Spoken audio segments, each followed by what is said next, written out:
Você ouvirá agora, na 106 FM, uma mensagem de Deus, com o pastor Fernando Francelino. Cultos, terças, quintas e domingos, a partir das 20 horas. Rua Heitor Liberato, 1326. Todos são bem-vindos.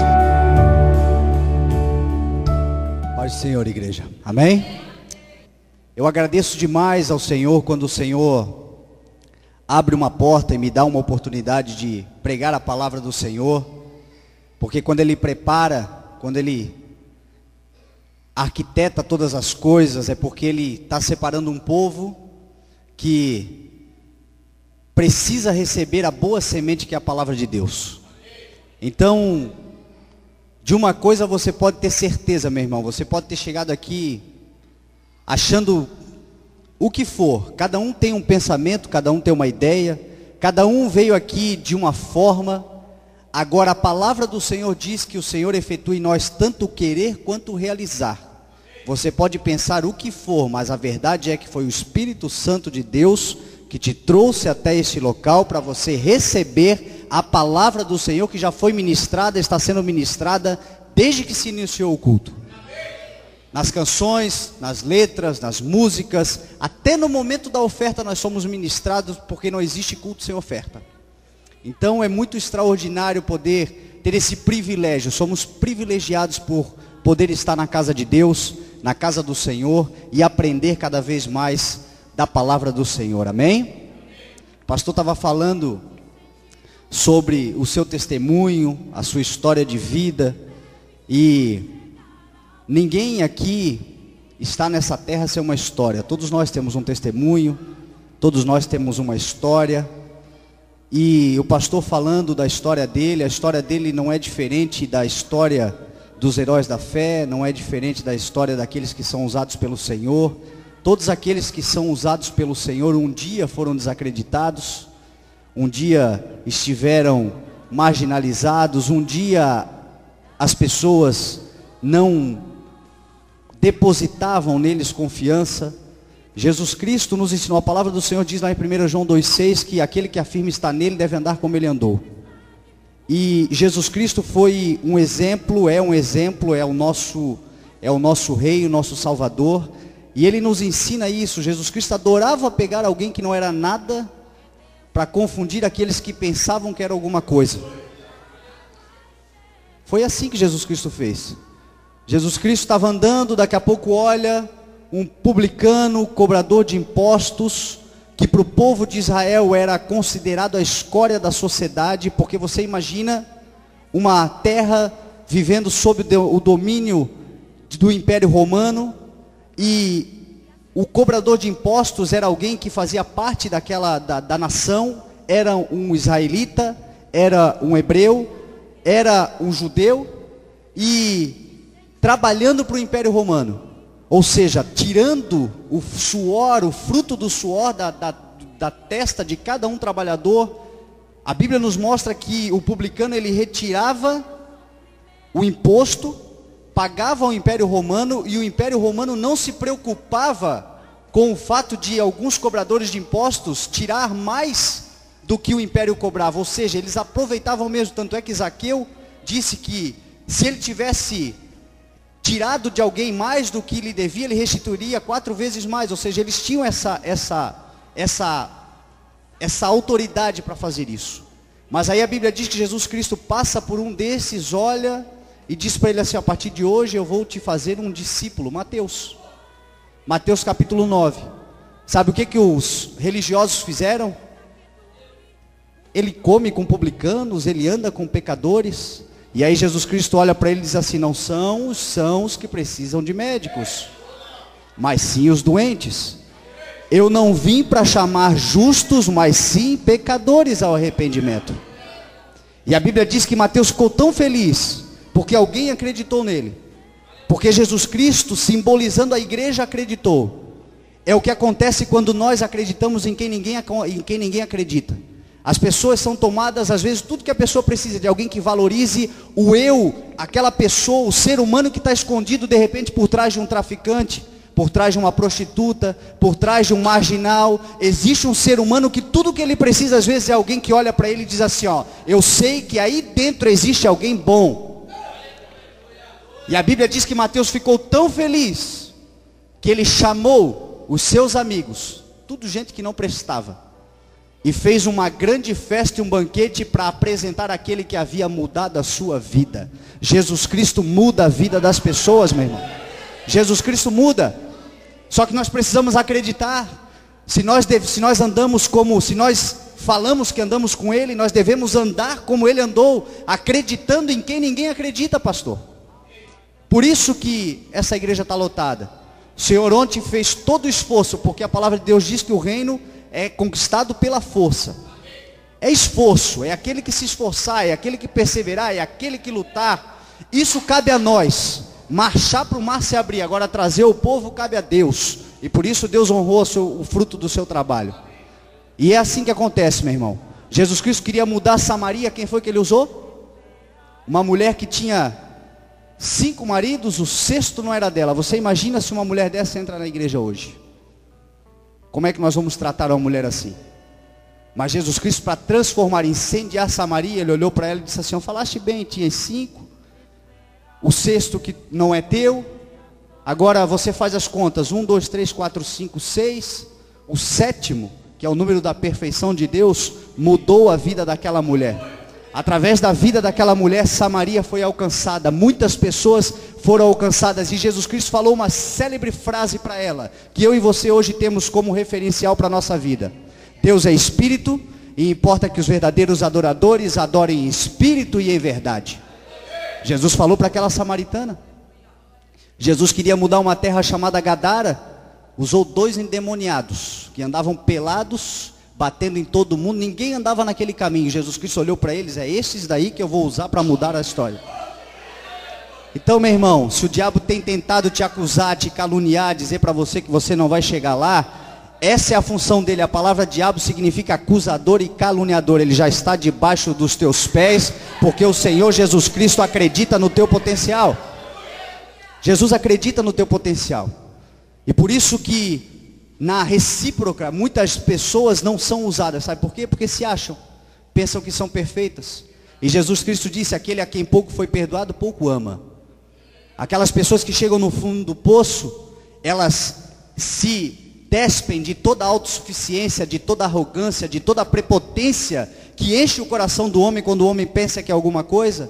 Elas se despem de tudo isso e dizem o seguinte, Senhor, não há nada mais que possa acontecer na minha vida se o Senhor não tiver misericórdia de mim. E a Bíblia diz que o Senhor espera, tudo que Ele espera é um coração contrito e quebrantado, que se arrepende, que reconhece que é pó, que reconhece que sem o Senhor não pode nada. E quando Deus pega alguém que reconhece, meu irmão, Deus transforma a vida deste indivíduo. A sociedade diz o seguinte, pau que nasce torto não se endireita. Mas ela se esquece que ele era carpinteiro. Ele endireita, ele transforma, ele muda, ele revigora, ele traz toda a sorte de bênçãos. O Espírito Santo de Deus faz gerar o fruto no coração daqueles que simplesmente se despem da autossuficiência, da arrogância e dizem o seguinte, Senhor, sem ti eu não sou nada. E aí Deus trabalha. O pastor estava falando, tem o seu testemunho, eu tenho também o meu. Às vezes eu fico me perguntando, Senhor, o que tu viu em mim? Eu nunca imaginei ser um pregador da palavra, nunca me imaginei. As pessoas pensam que filho de bispo era bispinho. Eu costumo dizer para todo mundo, eu passava, o que me tem de referência da história do meu pai é de eu chegar em casa de madrugada, vendo o meu pai já uma pessoa conceituada, já ter conquistado tudo que tinha conquistado, e na madrugada, 3, 4, 5 horas da manhã, de joelhos orando em casa. Eu passava, olhava, chegava em casa à noite, de madrugada, olhava, pensava comigo, Senhor, pensava comigo, né? Na verdade eu não orava, eu pensava comigo, isso aí que ele vive não pode ser uma mentira. Porque uma pessoa que já conquistou o que conquistou, ele não precisava estar de madrugada quando ninguém está vendo, porque orar quando todo mundo está vendo é fácil. Agora, a maior oração, a oração mais poderosa que tem é aquela que Jesus Cristo disse assim, ó, entra no teu quarto, fecha a porta, ora em secreto, que o teu pai que vê em secreto te recompensará. Não existe oração mais poderosa do que a do teu quarto. Então eu olhava aquilo ali, na época eu não sabia disso, eu olhava e pensava, deve ser verdade. Porque enquanto o Espírito Santo de Deus não te visita, enquanto você não é encharcado pela presença do Espírito Santo, você fica achando que, às vezes, essas pessoas são até alienadas. Como é que pode? O povo da glória a Deus, aleluia. Como é que pode esse povo? Será que não raciocina direito? E o que nos garante que o Senhor Jesus Cristo está aqui? O que é que nos garante que Ele está aqui? A sua própria palavra. Ele disse que onde houvesse 2 ou 3 reunidos em seu nome, ali Ele estaria no meio deles. Tem 2 ou 3 aqui reunidos? Ele está aqui, meu irmão. E aí eu via isso. Mas eu também vi o meu pai lendo a Bíblia. E eu costumo brincar que ele lia a Bíblia de capa a capa várias vezes. E eu passei por várias vezes e li a capa. Então, meu irmão, quando o meu pai faleceu, eu já havia tido um encontro com Deus uns 7, 8 meses antes, quando eu fui numa viagem com ele. E mesmo tendo um encontro com Deus, eu não imaginei que eu fosse ser um pregador da palavra. Eu nunca imaginei isso. Eu só me imaginei que agora eu estava salvo. Como a gente pensa, graças a Deus o Senhor teve misericórdia de mim. Mas eu acreditava piamente que quando meu pai, enquanto eu estivesse com Deus e aquele meu reencontro com Deus serviria para que eu fosse aquela pessoa que desse sustentação para o ministério do Pai. Eu nunca preguei, nunca quis pregar, nunca achei que eu fosse um pregador. Então eu me imaginava dando sustentação, ajudando, auxiliando para que ele tivesse disposição só para pregar. E aí de repente ele morre. Quando ele morre, o meu teto desabou.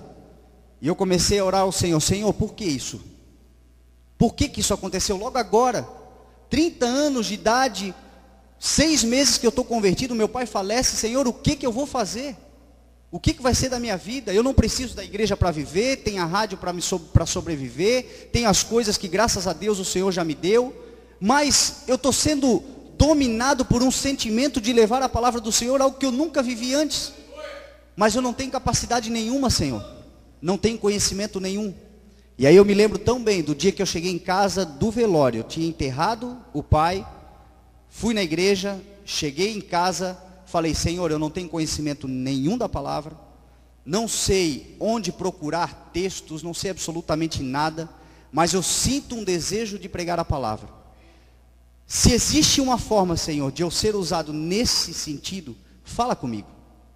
Coração contrito e quebrantado, derramado na presença do Senhor. Foi uma oração do fundo da alma. E naquela oração, quando eu fiz, o Espírito Santo de Deus me levou a abrir a Bíblia. E eu abri a Bíblia e abri no livro de uma mulher muito virtuosa. Esse congresso é congresso de mulheres, que é Esther. Uma mulher que foi usada por Deus para libertar o povo. Cantaram aqui, Mardoqueu.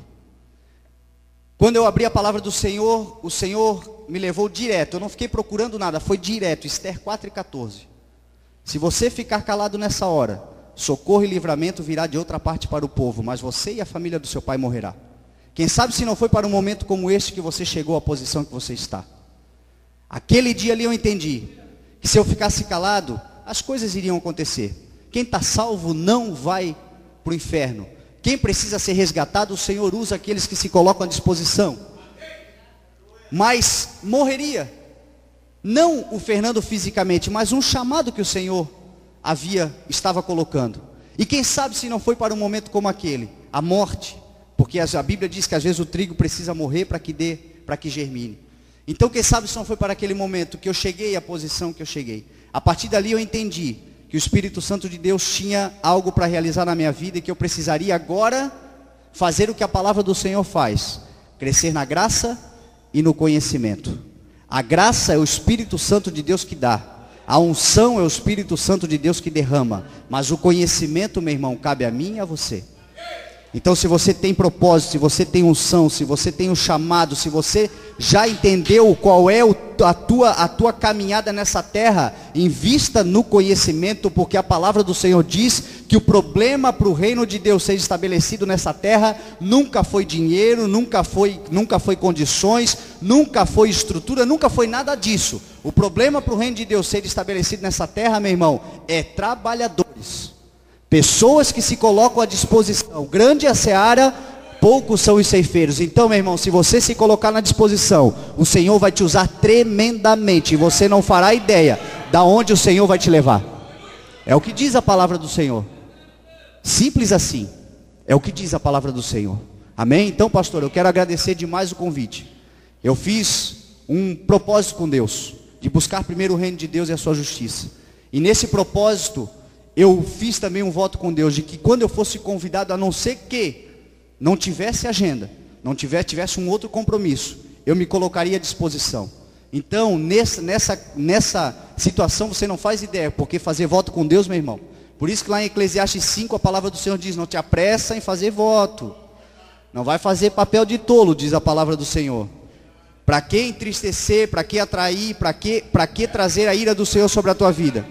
Quando fazer um voto, te apressa em cumprir. Se tem alguém aqui que tem voto com Deus e não está cumprindo, te apressa em cumprir. Deus não te pediu para fazer voto, mas se você fez, cumpra. E aí eu fiz o voto com Deus. E eu me lembro que a primeira vez que eu fui pregar, a primeira vez que me convidaram, eu aceitei o convite na quinta-feira. Estou aqui dando um testemunho, já vou pregar, tá, gente? Estou aqui e eu fui convidado para pregar numa quinta-feira, aceitei. Na sexta-feira o meu filho foi internado com uma dor que eu não fazia ideia, ele não sabia onde era, foi internado. Ficou sexta para apressar, sexta, sábado, a pregação era sábado. Na sexta-feira passei a noite toda com ele no hospital, no sábado o dia inteiro, e eu me lembrei que eu tinha dito que eu ia pregar, e aí na hora, meu irmão, a primeira coisa que veio é o seguinte, não, eu não vou pregar, eu vou ficar aqui no hospital, afinal de contas o meu filho está internado e ninguém descobre a causa. Dores que está 2 dias sem dormir. Qualquer pastor entenderia. Se eu chegasse para o senhor e dissesse assim, ó, pastor, eu tenho que cancelar porque o meu filho está internado, o senhor iria entender, qualquer um entenderia. Eu poderia ter falado isso e foi a primeira coisa que me veio no coração, mas quando me deu essa intenção, eu me lembrei do voto, buscar primeiro o reino de Deus. Tu fez esse voto, e aí eu entendi, não, eu vou pregar. Deixei meu filho no hospital, falei para a avó dele, olha, eu vou pregar, mas daqui a pouco eu volto. Saí, me ausentei, fui em casa me preparar, fiquei 4 horas fora do hospital, preguei, o Espírito Santo me deu uma palavra que até hoje fala muito com jovens sobre o nada a ver, ou seja, o nada a ver é um departamento que tem no inferno só para destruir jovens talentos. Sabe o que é o nada a ver? Nada a ver eu andar com aquele camarada lá, nada a ver eu experimentar uma droga, nada a ver eu ir ali no bailezinho, todo mundo vai, o povo bebe, mas nada a ver, eu fico na minha. Por causa do nada a ver, tem um monte de jovens enterrados, tem um monte de talento no sepulcro, porque um dia disseram assim, não tem nada a ver, pai, tu está errado, não tem nada a ver. E aí eu preguei essa palavra, voltei para o hospital. No domingo de manhã, o meu filho estava sem dor nenhuma, e até hoje ninguém descobriu a causa. O Espírito Santo de Deus curou ele, por causa do voto. Quando você é fiel com Deus, o Senhor é fiel com você em nome de Jesus. Amém? Vamos pregar a palavra do Senhor. Salmo 118. Abre a Bíblia comigo, por favor. Salmo 118. Eu quero falar sobre...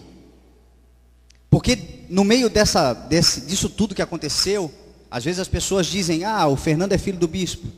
O que as pessoas não sabem é que tudo que o pai construiu, foi ele que construiu e ficou para o legado da história dele. Hoje eu estou pastoreando uma igreja, na rua Heitor Liberato, que nós começamos dentro de uma oficina mecânica. Não usufruímos de nada. Um dia o Senhor pode até nos entregar aquilo que começou, porque a glória da segunda casa será maior do que a primeira, diz a palavra do Senhor. Mas meu irmão, ele faz você dar aquela caminhada, aquela esforçada, porque nada que vem de Deus vem de graça, mas a palavra do Senhor também diz que as bênçãos do Senhor enriquecem, com ela não acrescentam dores. O que o Senhor te entrega é para te abençoar de verdade, não é para trazer dores. Então nós começamos uma garagem, numa oficina mecânica.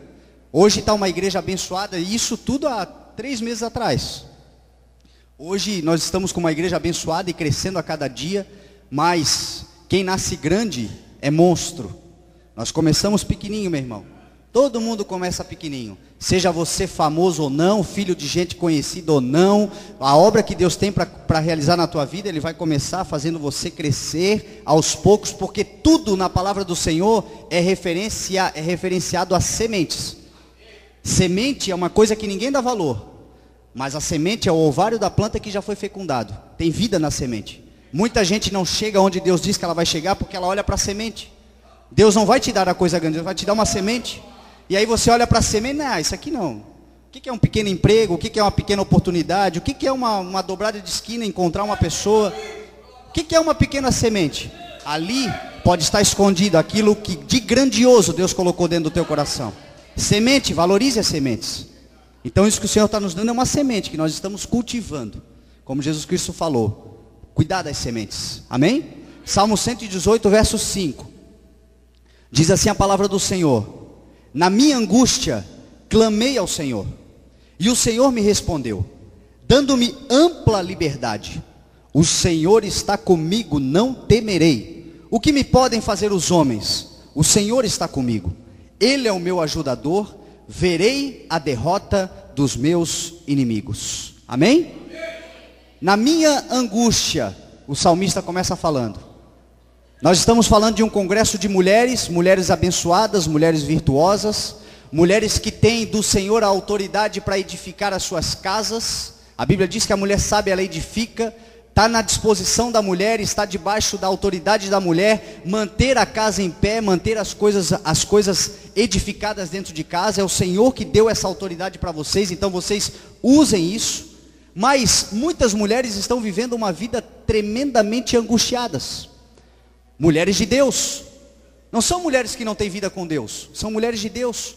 Ana era uma mulher de Deus, e a Bíblia diz que Ana orava ao Senhor, orava tanto ao ponto de o profeta, ela estava na igreja, o profeta olhou para ela e disse assim: você está bêbada? Essas horas, vai beber e encher a cara essa hora? Olha o que o profeta disse para ela. E ela disse o seguinte para o profeta: profeta, eu não estou bêbada, eu não bebo, eu estou profundamente angustiada, porque ela clamava por um filho. Tinha o seu marido Eucana, tinha Penina, que ria dela porque Penina era uma mulher fértil e ela não conseguia engravidar. E a Bíblia diz que ela era tremendamente angustiada. E é isso que eu quero dividir com você hoje. Uma mensagem que tem um título: Paz no meio da tormenta. A Bíblia não nos garante que nós vamos viver sem tormentas. A Bíblia não nos garante que nós vamos viver, Deus não nos garante que nós vamos viver sem tribulações. Muito pelo contrário, Jesus Cristo disse que nós teríamos aflições. Só que mesmo diante das aflições e das tribulações, a palavra do Senhor nos ensina que nós podemos ter paz. Davi, no Salmo 3, perseguido pelo seu filho Absalão, o seu filho tentando lhe matar. Você para pensar, meu irmão, um filho tentando matar o próprio pai. Davi teve que sair fugido de Israel, o rei de Israel teve que sair corrido, porque se ele fica ali, o seu filho ia lhe matar. A Bíblia diz que ele sai tremendamente angustiado, sofrendo, decepcionado. Mas a Bíblia diz lá no Salmo 3, ele sobe o monte, e quando ele sobe o monte, ele escreve no meio daquela tribulação toda: em paz eu me deito, e logo adormeço, porque só o Senhor me faz habitar em segurança. Será que você mesmo no momento de crise, de dor, de aflição, de angústia, você consegue em paz se deitar? Em paz descansar? A Bíblia nos ensina que nós podemos agir assim. Nós podemos andar assim. E aqui o texto está dizendo assim, que na minha angústia eu clamei ao Senhor, e o Senhor me deu ampla liberdade, o Senhor me deu paz, o Senhor me confortou. É o que diz o texto aqui. E é isso que eu quero dividir com você. A angústia para a ciência é uma doença. No campo da psiquiatria, a angústia, ela é uma doença. No campo da psicologia, a angústia, ela é a referência, ela é mostrada no ser humano pelo aperto no peito, por uma sensação de insegurança, por medo. Isso tudo é angústia, causadas por ressentimento. A história, a ciência nos mostra que no meio da angústia as pessoas sentem dores. Tem muitas pessoas que têm dores de cabeça que não sabem de onde vem. Tem pessoas que têm dores estomacais, não sabem de onde vem. Dores na coluna, não sabem de onde vem. E tudo isso, meu irmão, é evidência, é sinônimo de uma angústia, de uma dor na alma, de um sofrimento, de um ressentimento que você, quem sabe, está vivendo. E aí a Bíblia nos mostra isso, a Bíblia nos ensina a tratar isso. Talvez se você esteja vivendo um nível de angústia na tua vida, angústia, quem sabe, numa escala de doença, seja um pouquinho abaixo da depressão. A depressão, você já não quer mais ver ninguém, você já anda num quarto escuro, você já não cuida mais de você mesmo. Agora a angústia é o que muita gente está vivendo no dia a dia. Angústia por causa das dívidas, angústia por causa dos filhos, sofrendo aquele aperto no peito que você não sabe de onde vem, não sabe como é que tira aquilo ali. Isso é angústia, isso é uma doença. E a Bíblia diz que a angústia também é referenciada pela ansiedade. Ou seja, se você de repente tem vivido angustiado, talvez neste momento você precisa de oração, de cura, de libertação, de um milagre de Deus. E o Senhor Jesus Cristo, que faz milagres, está aqui. Mas por que deixar chegar a esse ponto, se nós podemos prevenir? E é muito melhor prevenir do que remediar. E aí Jesus Cristo nos ensina, e a ciência nos mostra que uma característica de angústia é a ansiedade. E aí Jesus Cristo nos ensina lá em Mateus 6, por que vocês andam ansiosos? Não andeis ansiosos. Por que vocês estão tão preocupados quanto ao que comer, quanto ao que vestir?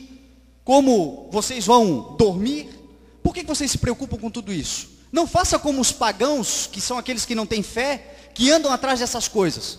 Agora vocês, o Pai de vocês, o Pai Celestial, o nosso Pai, sabe que nós precisamos dessas coisas. Então o que nós devemos fazer? Buscar primeiro o reino de Deus e a sua justiça, e as demais coisas vos serão acrescentadas.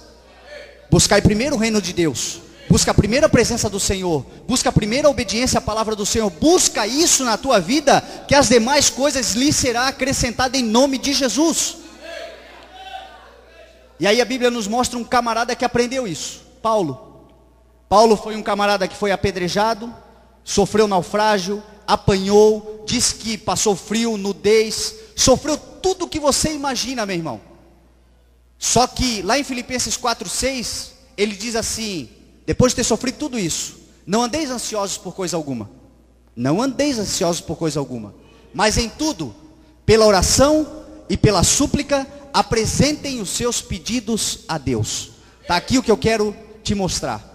Paulo aqui nos ensina 3 atitudes que nós precisamos tomar para que nós sejamos libertos da ansiedade, da angústia, do medo, do pavor que nos domina muitas vezes, das situações muitas vezes que nos deixam desesperados diante das tribulações que a vida nos apresenta.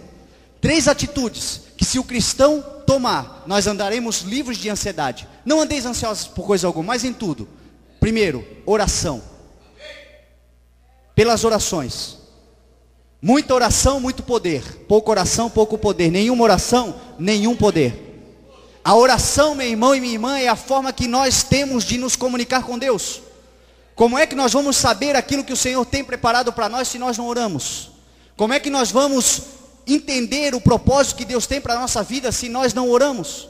Oração nada mais é do que uma conversa, intimidade, relacionamento, comunhão com Deus. Quando você faz uma amizade, meu irmão, com uma pessoa, a primeira impressão que você tem, os primeiros momentos dessa amizade que você está fazendo, é um pouco, às vezes, nos deixa meio tímidos. A gente não sabe muito bem o que falar, onde põe a mão, cuida com as palavras, não sabe o que vai dizer, porque nós não temos intimidade com aquela pessoa. A oração, no começo também é assim, meu irmão.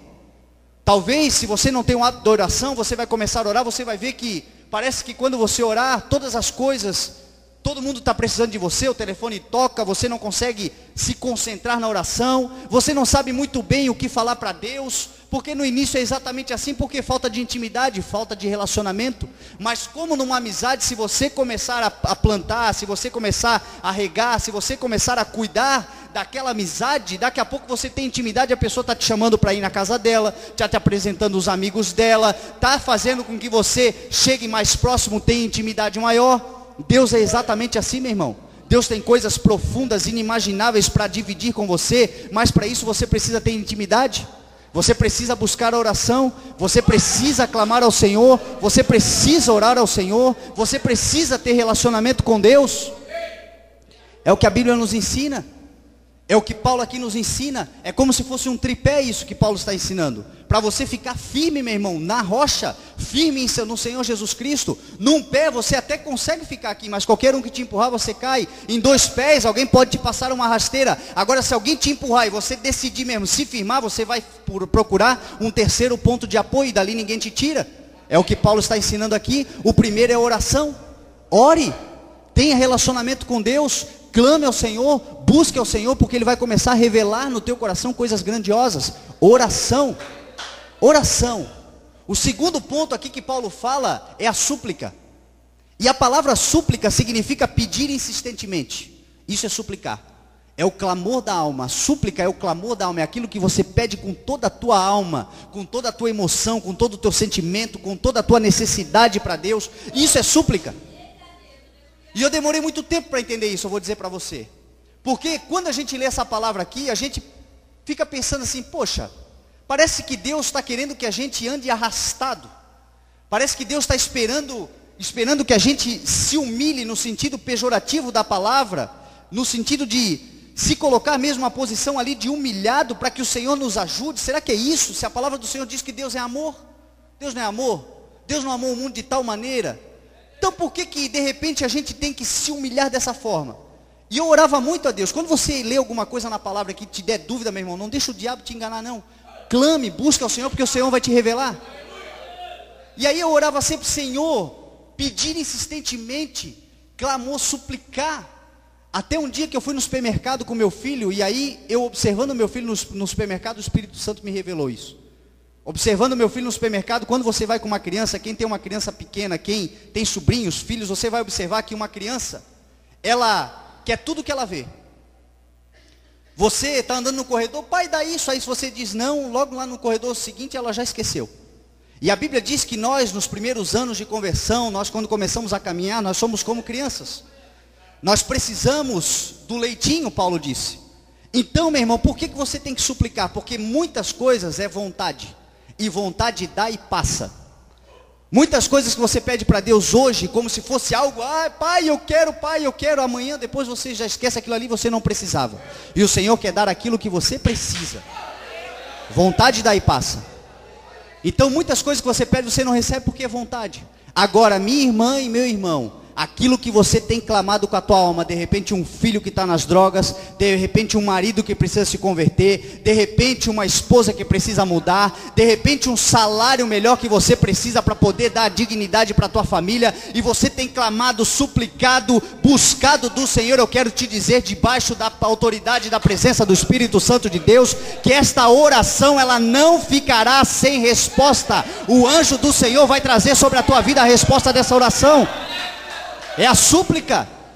Daniel orou, e a Bíblia diz que quando ele orou, Deus já olhou assim, manda o anjo, porque era muito amado. Daniel era muito amado, você também é muito amado pelo Senhor. Mas meu irmão, levou 21 dias para chegar. E nesse meio tempo, se Daniel desiste, se é vontade, né? Aí faz o céu todo trabalhar para o camarada, é vontade, deu e passou. Daniel ficou ali, suplicando, e o Senhor lhe atendeu, e o nome do Senhor foi glorificado na sua vida.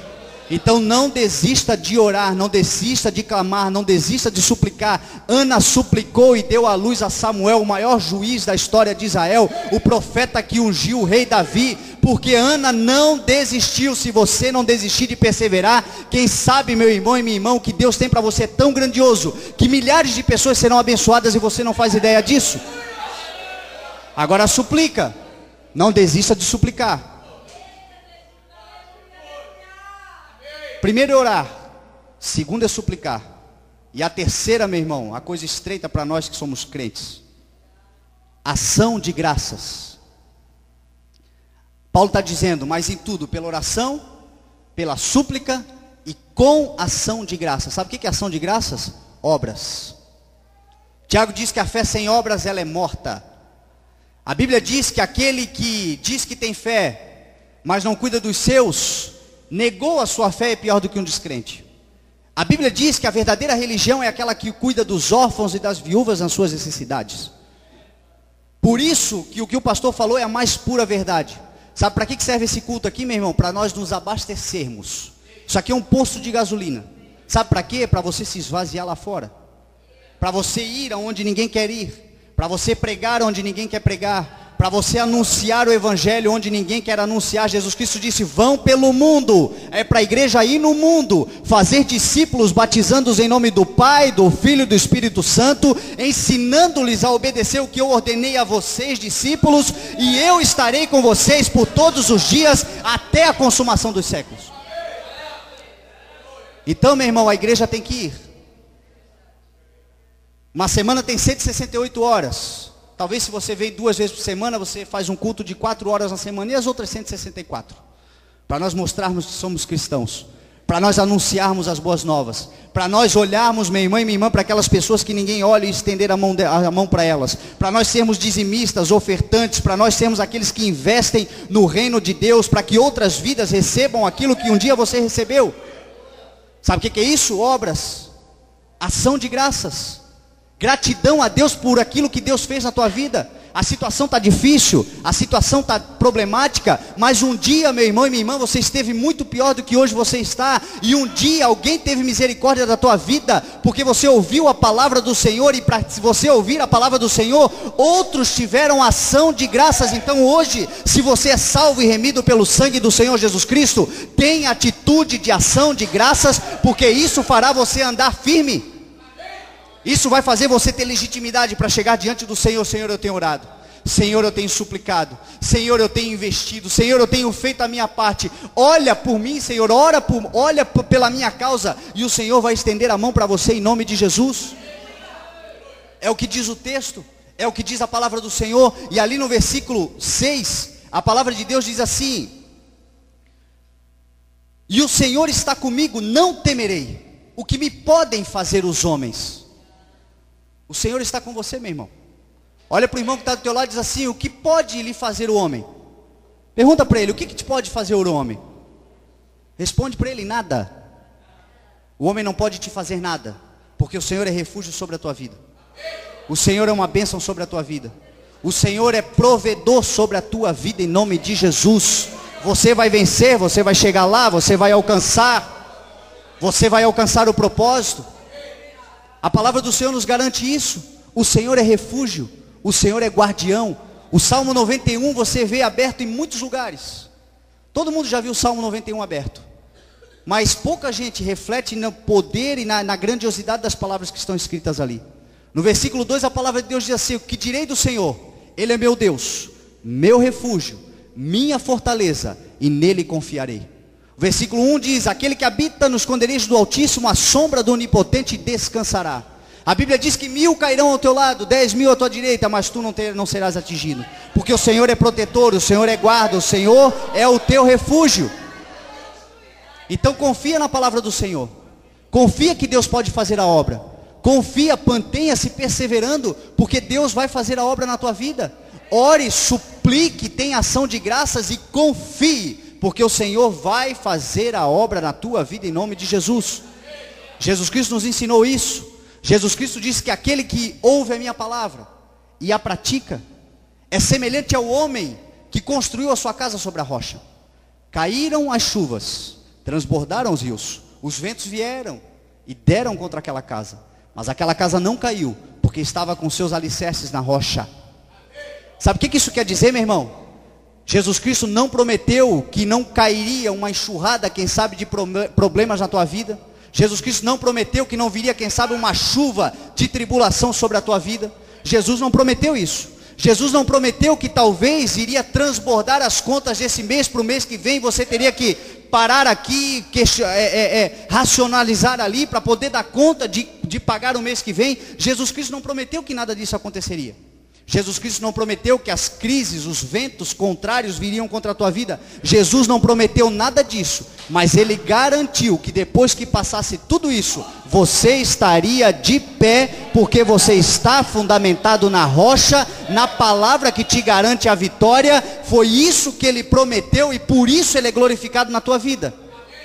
Nós vamos enfrentar tudo isso, nós vamos passar por tudo isso. Tribulações vêm, aflições vêm, problemas e ventos contrários vêm, mas você passa por tudo isso. Essa é a grande vantagem do crente. O crente, meu irmão, não precisa de muita coisa. Prosperidade não está vinculado simplesmente a dinheiro. Sabe por quê, meu irmão? Se fosse assim, milionário não se suicidava. Quantos milionários se suicidam? Dinheiro, meu irmão, não é prosperidade. Prosperidade não está relacionada a quanto você ganha. Prosperidade está relacionada a quanto você consegue fazer com aquilo que você ganha. Ou seja, Deus, quando entra na tua vida, Ele te prospera de uma tal forma que você talvez viva com menos do que o teu vizinho, mas você vai muito mais longe do que ele, porque isso é prosperidade de Deus. É assim que Deus trabalha. Então, meu irmão, tudo que você precisa é crer. A palavra do Senhor diz que tudo é possível àquele que crer. Tinha muita coisa para falar, mas o horário já está avançado. O que eu quero que você guarde no teu coração, meu irmão, é que essa palavra aqui não é minha. Essa palavra é do Espírito Santo de Deus. Se você crer, tudo é possível. Talvez você esteja enfrentando aflição, talvez você esteja enfrentando tribulação, talvez você esteja enfrentando angústia, dor na alma, sentimento que você não sabe de onde vem, nem para onde vai te levar. Mas se você hoje guardar no teu coração de que a tua oração não fica sem resposta, que a tua súplica o Senhor vai responder, e que a tua ação de graças vai abençoar outras vidas, você vai entender o princípio do reino de Deus, que é dar e dar-se-vos-á, boa medida, recalcada, sacudida e transbordante. A maior oferta da Bíblia é da viúva, que Jesus Cristo chama. Jesus Cristo chama a atenção, ou seja, ela não tinha nada, 2 moedinhas. Mas por que chama a atenção de Jesus Cristo? Porque a Bíblia diz que, Jesus Cristo diz que do pouco que ela tinha, do pouco ou do quase nada que ela tinha, ela deu para ajudar as pessoas que tinham menos do que ela ainda.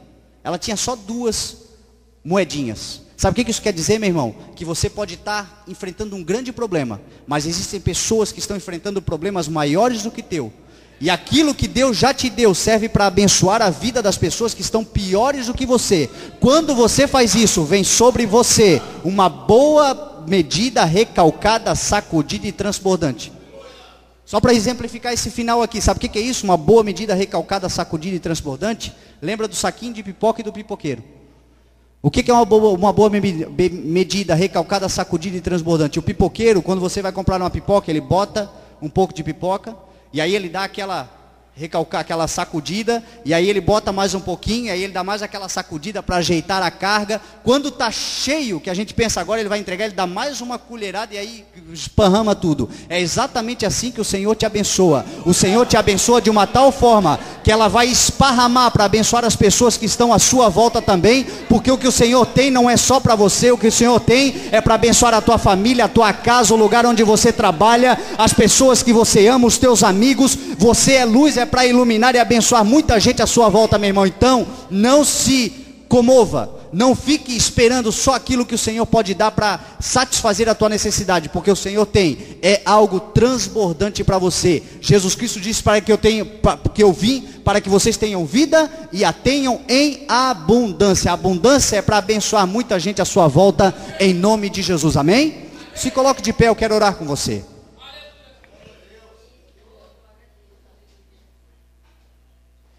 Você que de repente entrou nessa noite aqui, como Ana, quando foi clamar por um filho, angustiado, ansiedade, sentimento de vazio, sentimento de medo, sentimento de angústia. O problema, meu irmão, é seu, o Senhor conhece o teu coração, o Senhor sabe do que você precisa, mas se você entrou aqui nesta noite, meu irmão, você entrou para receber a palavra do Senhor. E neste momento, meu irmão, eu quero orar com você. Orar para que nada roube essas boas sementes do teu coração. Jesus Cristo lá disse que nós somos como uma terra, e a semente é germinada. A uns, o primeiro problema já perde a semente, outros, os prazeres da vida também não brota, mas existe uma boa terra profunda que recebe aquela semente e guarda, e aquela semente germina e dá muitos frutos. É o coração da igreja, meu irmão. Que a palavra do Senhor dê muitos frutos no seu coração. Se você chegou assim nesta noite, eu quero que você saia do teu lugar e venha aqui à frente. Pastor também vai ungir como anjo dessa igreja a tua vida. E toda essa ansiedade, todo esse medo, todo esse problema, meu irmão, ele vai ser anulado pelo poder da oração da igreja. Em nome de Jesus. Amém? Vamos orar em nome de Jesus. A igreja toda estenda a mão para essas irmãs que estão aqui. Quem mais quiser vir à frente, por favor. Querido Deus, poderoso Pai, amado Espírito Santo, através do nome santo do Senhor Jesus Cristo, Senhor, nós entregamos a Tua palavra, Pai. Senhor, que as nossas imperfeições, os nossos defeitos, não tragam no coração das pessoas que aqui estão, Senhor Deus, a perda dessa palavra, mas que o Teu Espírito Santo faça, Senhor Deus, a diferença, Pai, para que a Tua palavra seja viva como ela diz que é, para que ela seja eficaz como ela diz que é. Nós decretamos como igreja neste momento, Pai, que toda ansiedade, toda dor, toda dúvida, todo ressentimento, toda tribulação, tudo, Senhor, que vem para roubar a paz dos Teus filhos, seja anulado em nome de Jesus. Paulo falou, Senhor Deus, não andeis ansiosos por coisa alguma, mas em tudo, pelas orações, pelas súplicas, apresentai os seus pedidos a Deus. Quando nós fazemos isso, Senhor Deus, a Tua palavra diz no versículo 7, que a paz, que excede todo entendimento, guardará o coração e a mente de todos nós. Senhor Deus, eu te peço neste momento, que o Teu Espírito Santo entre com paz, com gozo, com refrigério e com alegria dentro do coração de cada um que aqui entrou, Pai. Mesmo que o mundo não entenda, mesmo que os familiares não entendam, porque a Tua paz excede todo entendimento, mas que esta Tua paz, Senhor Deus, guarde a boa semente da palavra, guarde o coração, guarde a mente de cada um deles, Senhor Deus, e que o Teu nome seja glorificado, que nós sejamos testemunhas vivas, Senhor, da obra que o Senhor faz grandiosa no coração de cada um de nós, em nome de Jesus, amém, graças a Deus, aleluia, aleluia.